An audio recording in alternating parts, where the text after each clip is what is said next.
Today we have a crazy entitled parent story about parents wanting to control their kids' pregnancy. We'll get into that in a bit, but first, what do you mean I can't kick a paying guest out of their room? I, 31-year-old female, work as a receptionist in a hotel in a small town on the Italian coast. Been doing this job for 4 years. Never before have we had to endure the arrogance of entitled parents like this year. When booking the stay, we made it clear right away that check-in is not possible before 2:30 p.m. The hotel where I work has about 70 rooms, and we are constantly full. So the housekeeping staff needs a bit of time to clean the rooms, considering that checkout is by 11 in the morning. Our housekeeping staff is amazing, fast, and efficient, but they still need a few hours to clean 70+ rooms. This year, there have been dozens of instances where guests have shown up at 7 a.m. demanding that we give them their room early because we have small children who suffer in the heat. On several occasions, some of these arrogant jerks even suggested that we go and kick previous guests out of bed at 7 a.m. to make room for them in their spawn. How does one even think about suggesting such a thing? Were they raised by wolves? Aren't they disgusted with themselves to even suggest such a thing? What's up with these people and their massive narcissism? Also, these entitled jerks scream all the time about how their small children can't withstand the heat and that they need their rooms immediately, like their poor planning is my concern, and then I see them dragging their newborn babies to the beach at noon sharp under the sun in a 40°C+ degree weather. Like, are you actually concerned about the safety of your kid or nah? And is it really necessary to have a beach holiday in August during a heat wave with such a small child and such poor planning? I am so sick of these folks. They firmly believe that parenthood gives them a pass to be horrible to everybody and have special privileges everywhere they go. Entitled parents are truly making the world a horrible place to live in. Edit to add, just last week, I got called a tramp by one of these entitled mommies because I wouldn't upgrade her room for free because she had a baby, you know. The hotel was full. She wanted me to kick out another family who had regularly paid for their room with a view just because she thought she was more deserving being a mommy. Homegirl called me a tramp in Hungarian thinking I wouldn't understand. The look on her face when I told her in English, "I don't really enjoy being called a tramp, madam," was horrified to say the least. Well, you are dealing with entitled parents, and it's not that they actually are concerned about their kids'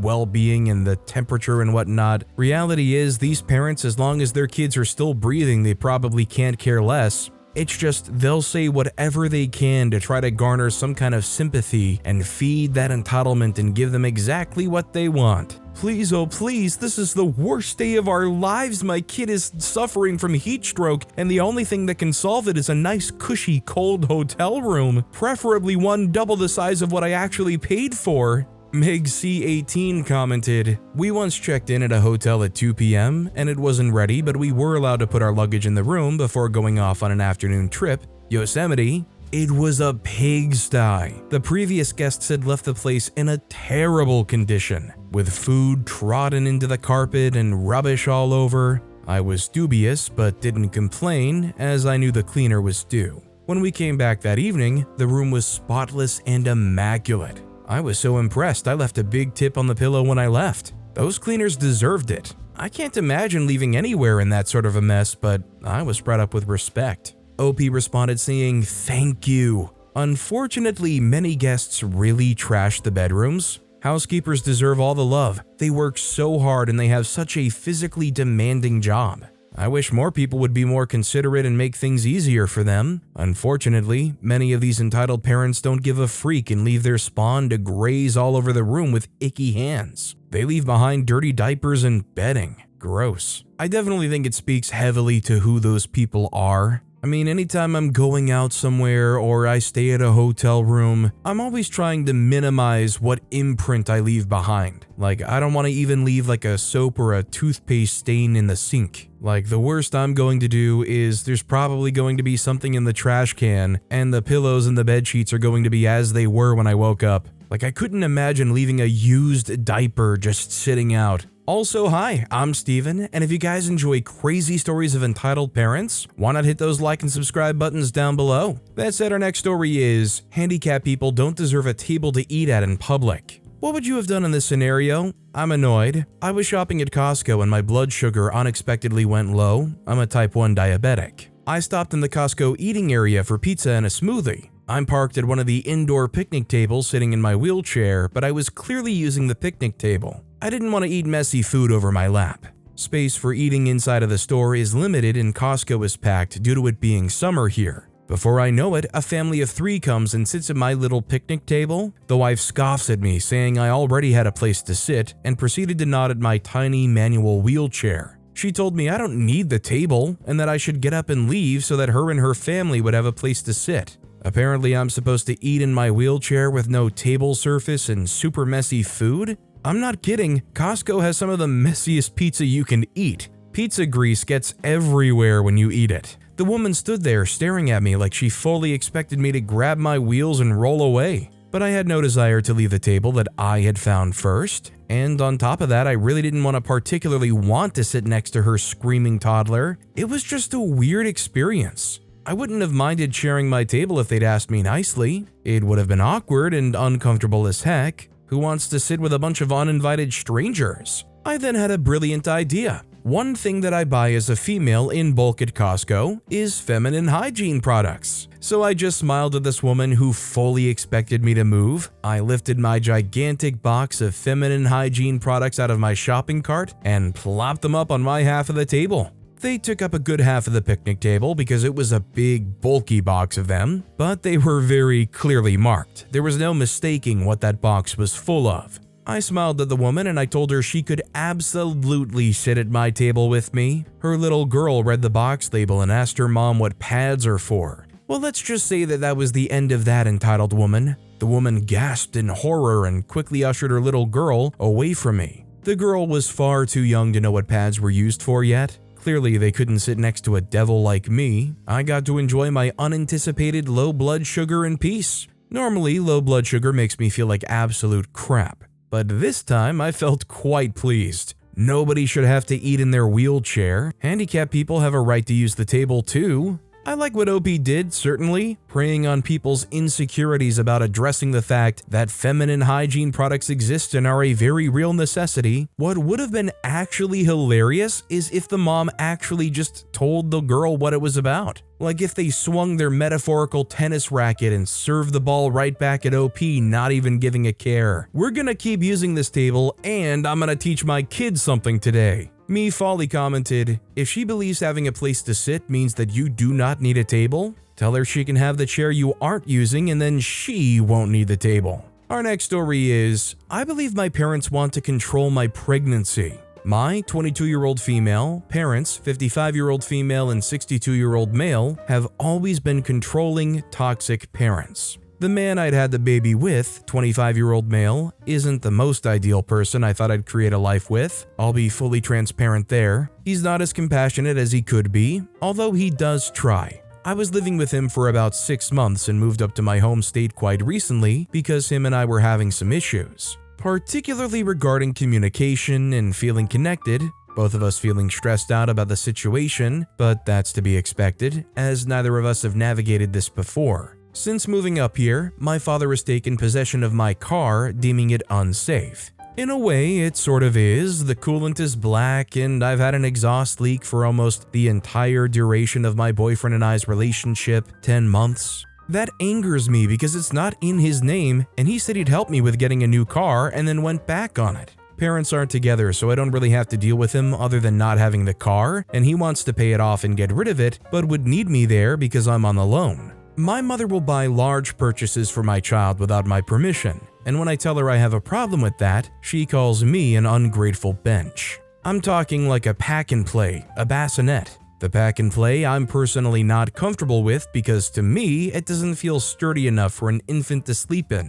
The bassinet had to go back regardless because I did research on it and there was a recall. I want a crib, but I'm not even allowed to pick it out myself. She also bought a baby doll to practice because I don't have baby experience, but I think it's ridiculous because you not only have the motherly instinct once you see the baby, but the hospital will show you how to do things, as well as your village will should you need help. And then when I go out with her to look at various baby items, she feels the need to give her 2 cents on clothing, which annoys me because it's not her baby. She has 3 kids, myself, my twin brother, and my older brother. Believe me, she does not need to relive the experience. I also have to hear daily that I'm going to be a terrible mother because I'm selfish and only thinking of myself. I just feel like I was robbed of the whole pregnancy experience. I almost struggle to feel happy about it. My parents also think my boyfriend's mother wants to steal my baby because she's had all boys, and she made her Facebook cover photo a picture of my ultrasound. I do find that a bit odd, but I'm not exactly sure if they'd want to break up a family him and I created, as they've been a whole family the entire duration of my boyfriend's upbringing and still are. It feels as though my parents want me to stay up here, get child support from him, and tell him to pee off. Naturally, I've been doing pretty awfully mentally because it's a lot. Pregnancy in itself is a lot mentally, but support makes all the difference. The issue with my parents is they support, but it also seems very conditional. I'm also told if I go back down to be with my boyfriend that I won't have a family anymore. As in, they will all not talk to me anymore, and since they think I'm going to get my baby taken away, they mention that I won't have my baby and no family, and I'll probably end everything. They also mention being scared I'll go back, but they're incredibly rude. I don't know what to do. I'm at 30 weeks currently and I need to move fast, so I have a set plan on where I'm giving birth, where she's raised, etc. Also, regardless of where I'm staying, I only want him in the delivery room. I don't have a normal mother-daughter relationship at all, and I think she would stress me out the entire time, and I do not need that. Edit, sorry to anyone who got offended. I must have worded the motherly instinct part bad. I might still get hate because it is the internet after all. Can't please everyone. For those saying I'm complaining, I suppose that's my mistake. I thought this was a subreddit to rant or ask for advice. I don't exactly have an outlet such as therapy to gain advice, so I wanted some extra opinions. As far as the boundary parts go, I have struggled with boundaries my entire life. I've always been a people pleaser type of person. I'm at the age where I'm learning how to set boundaries with people and that it's okay to do so, especially now. I not mean I don't currently have the instincts when it comes to being a mother. Of course, there's a learning process to be done prior to having a kid. That's common knowledge before you have one. And I have been doing research, so I'm not blindly going into it. What I had meant by saying that was my family acts like I'm not going to bond or know anything about my baby, and that I'm going to be awful before she's even born. I'm doing everything in my power to learn what I can right now because I've never done this before. I would just say OP needs to have a hard focus on what's best for them and their baby's life, not just now, but what will work out the best in the long term. Does going with the father and spending time with him and his family seem like something that can work out long term? And I'm talking like finances, living situation. Obviously, it's horrendous to feel like you're controlled and under the thumb of your parents, but at the same time, what if financially and living situation-wise, that is the best you can do right now? Okay, Cobbler381 commented, couple things. First, don't expect there to be some magical motherly instinct. There's not. Just about the only new instinct you're going to get is a stress reaction when you hear the baby cry. Don't expect the hospital to teach you everything either. Please start research now. The best thing to do is read as much as you can, watch videos, things like that. As far as where to have the baby, what to do, etc., think about postpartum. You will have a tiny baby who cannot take care of itself at all. It'll be glued to you almost 24/7. You will be in pain and not able to do much physically. Who do you trust to take care of you? Who do you trust to listen to what you say and be able to help you when it comes to caring for the baby? You need to go wherever you'll have a support group or person who will prioritize you and your baby over everything else. The birth itself is over quick. Recovery lasts a long time and is very hard. No one can tell you what the right or wrong thing to do is, and we don't have much information about baby daddy or his family, but do whatever you think will keep you the safest and will be the best place for a baby. Depending on your situation, that may be going somewhere separate from your parents and your baby daddy. Our next story is Update 2. I found out that my deceased dad blamed my sister for his death. I freaked up big time. I was emotional when I typed this and am less now, but I tried to post this a few hours ago on a different sub, but it was deleted. Don't know why, but I wasn't a Reddit guy before all this. As this is anonymous and my therapist approves of me writing things out on here, I will post this here as it can also serve as an update. I'm not changing anything, so below is the original post in its entirety. I can't own up to my mistakes and wish I didn't exist. Edit to say this is long, and I'm sorry I needed to write this out somewhere, but I can't muster the balls to say it aloud or tell anyone I actually know. I can't even start to list how much I've freaked up and it's hurt my stepsister, but yesterday might have been the worst of it all. It wasn't too long ago, a few months, that I started to realize how much of a narcissistic jerk my now late father was, and how much he seemed to really enjoy emotionally abusing people, but Dulce, my sister, was his favorite punching bag, not physically. Looking back, it seems like he delighted in hurting her feelings or making her feel worthless, and I may never know why. She's told me it's been so bad at points that she fell into SH and ideation. The trauma runs deep and she's only now been able to start healing because not long ago, my dad died. Problem is, I was pretty brainwashed by dad to think that this was normal and that she was just sensitive, blah blah blah, basically excusing it all away, and also I treated her poorly indirectly and, yes, even directly on a smaller scale than dad. I won't excuse this or try to defend it. I feel absolutely devastated and ashamed about it, to the point that if she's anything but happy, cheerful, or okay, it makes my chest tighten like I can't breathe. It's almost a trauma response. I know it's not healthy, but I've gone a full 180 and now desperately need to protect and take care of her, almost to assuage my guilt or shame, which is delulu as heck, and I am in active and intense therapy about so many things, including that. My father, before his death, wrote letters to a great many people, including the family, and we each got one. He wrote them when he got his terminal diagnosis and had his lawyer hold them sealed to give to the addressed individuals. Dulce said she probably wasn't going to read hers because she was afraid it would only cause her pain or make her hate him. Well, last night she came over to help me with things regarding my property, and she disclosed that she read the letter. It blamed her for his death and had demands that she better do to make up for the fact that she killed him via being insert his favorite hits of insults he hurled at her when alive. She's been devastated and has been crying at the drop of a hat since, having panic attacks, spiraling sometimes into outright hysterics. We all assumed she was simply mourning and the complicated nature of the fact that she loved Dad, but he abused her so intensely. Well, as she likes to say, yes, and it's all of that, but also that his letter, his last words to her ever, were affecting her so much. She carried the dang thing in her pocket and dang near compulsively reread it too many times to count for this entire time. She was crying telling me all this, and I started having what I now realize was an anxiety attack because I could not take, process, or allow this man hurting her again from the freaking grave,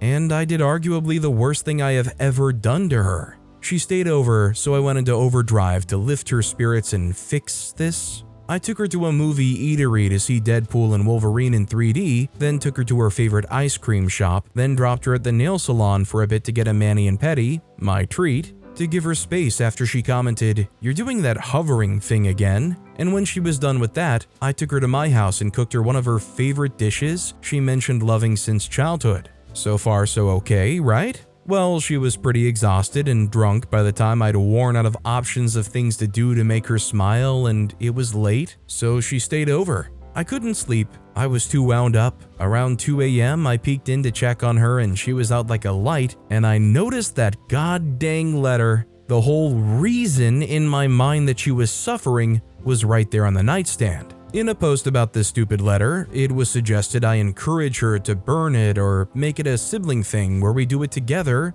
or with our other sister, etc. All healthy choices. Reasonable. But I was not feeling freaking reasonable. It was like I saw red and tunnel visioned, not excusing anything. And I took the letter and I put it in my study drawer until I figured out how best to destroy it. Not just tear it up, but annihilate it into nothingness. This morning went about as terribly as possible because I woke to her wails. I mean wails. She was sobbing, rocking back and forth on the floor in the living room, screaming that she lost it. It took the better part of an hour to get her to string a full sentence together. She then explains what she thought happened. She got drunk and probably either got angry and flushed it down the toilet or something, or she got careless and simply lost it somewhere in the many places we'd been the day before. She started to think the latter and was calling herself stupid, a freak up, a waste of space, and many things Dad would call her, and said he was right about her, and this was a big example of it.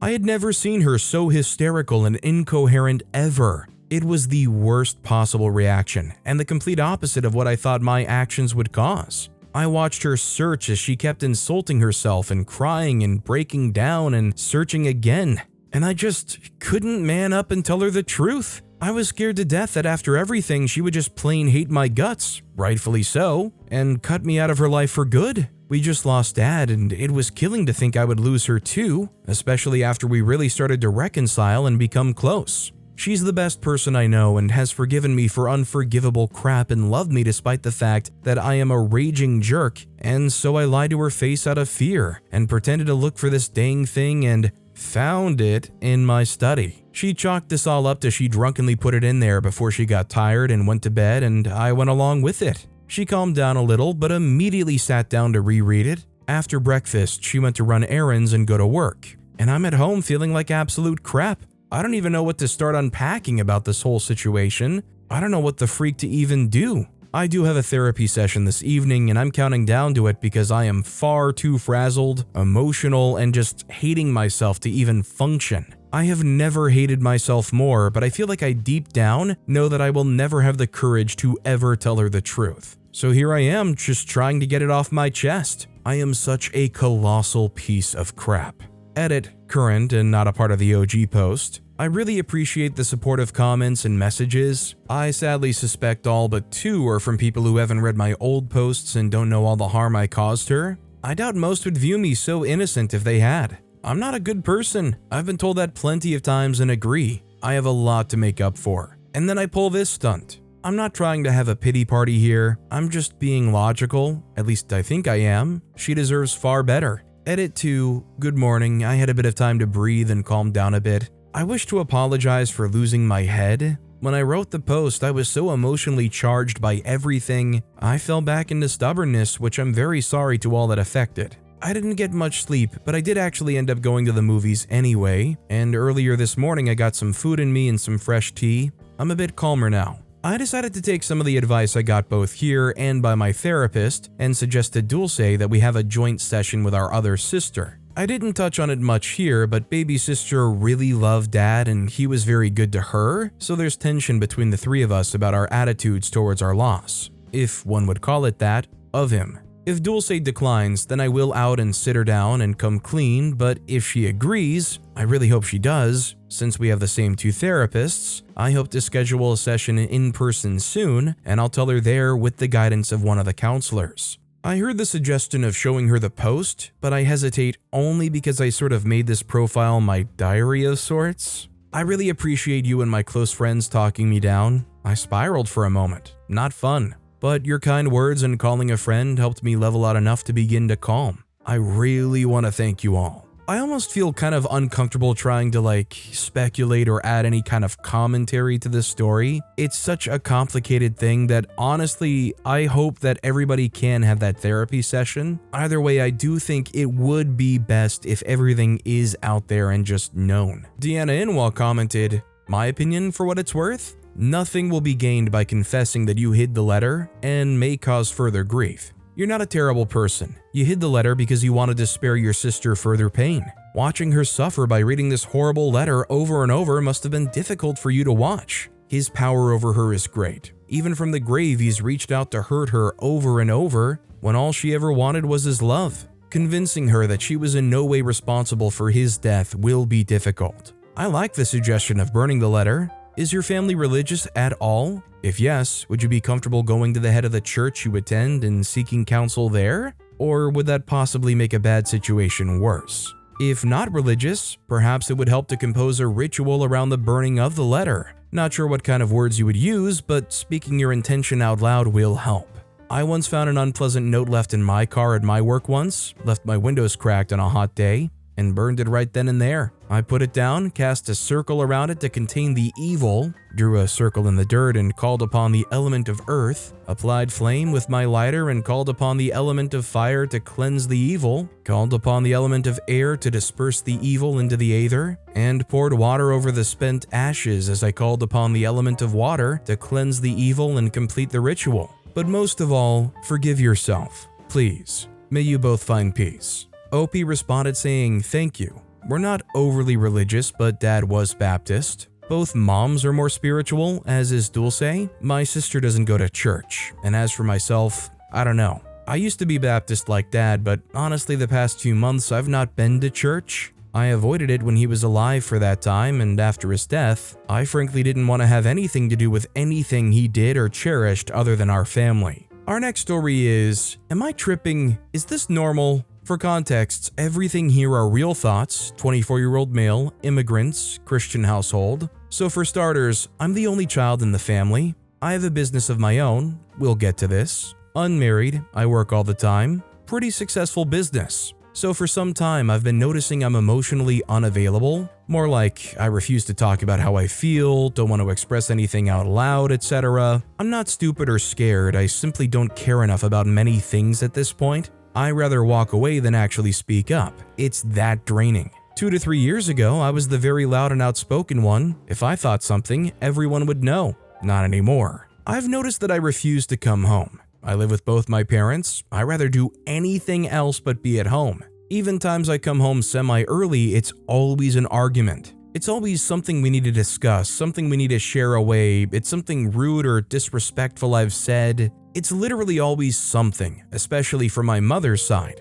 According to her, I don't talk to her, don't let her in, etc. Every time I do want to ask a 30-second question, it turns into a 20-minute monologue with herself or a live session of where I'm in the wrong. Having said that, I obviously love my parents and I will support them no matter what. In their older years and financially anyways, they need me, but I don't get the same back. All I get back is, you did it to yourself. We raised you better. It's because of so-and-so. Anytime I ask for life advice, it turns into a life moral lesson and about where I'm wrong. It's always something I've done at one point or another. I did have a very wild point of my life before I came back to church. Basically, I'm at fault and that's that. Being at home is mentally and emotionally draining. I'm not a believer of, oh, I got depression. Depression is real, but not in a healthy 23-year-old guy. But being around my own 2 parents is just causing me to lose my mood. Emotionally, I turn off as soon as they're in the room. Any other time I go out, I'm taking care of my own things. I'm completely fine.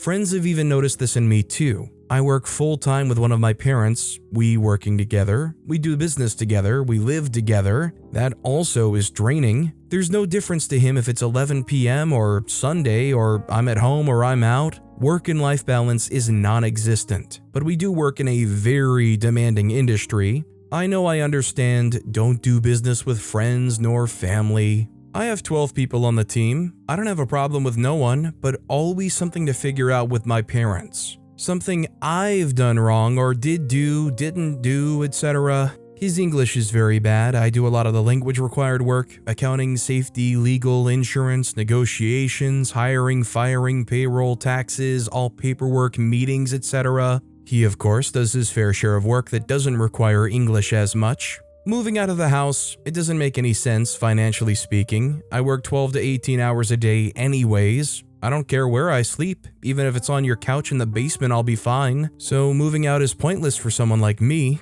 Having said all of this, not even sure why I'm exactly here. Anyone know of any tips or tricks? Maybe I'm overthinking it? Maybe there's something I'm not understanding? I've tried to bring it up to my mother. Answer is, we're the parents, we know better. Or, if you wouldn't be so disrespectful, we wouldn't have been here. Anyways, thanks for reading. I just think this is a very complicated issue because it sounds like OP's life is just so interwoven with their parents. It's like, where can there even be separation? Where can they instill some breathing space? It just doesn't really seem feasible. And with the way they're acting, it almost feels like it would be an impossible task to get them to consider something like a group therapy or anything along those lines that may be collaborative and allow you guys to work on the relationship and the discussion between you guys. My Name Could Be Sam commented, moving out of the house, it doesn't make any sense financially speaking. I work 12 to 18 hours a day anyways. But it makes all the sense from a well-being point of view. You should prioritize your well-being. You're an adult now. You need your own space and autonomy. But with that being said, that's all the time we have for today. Now, if you want to hear another absolutely crazy entitled parent story, check out that video on the left. Or if you missed my latest video, check out that video on the right. That said, I'll see you all next time with some more stories.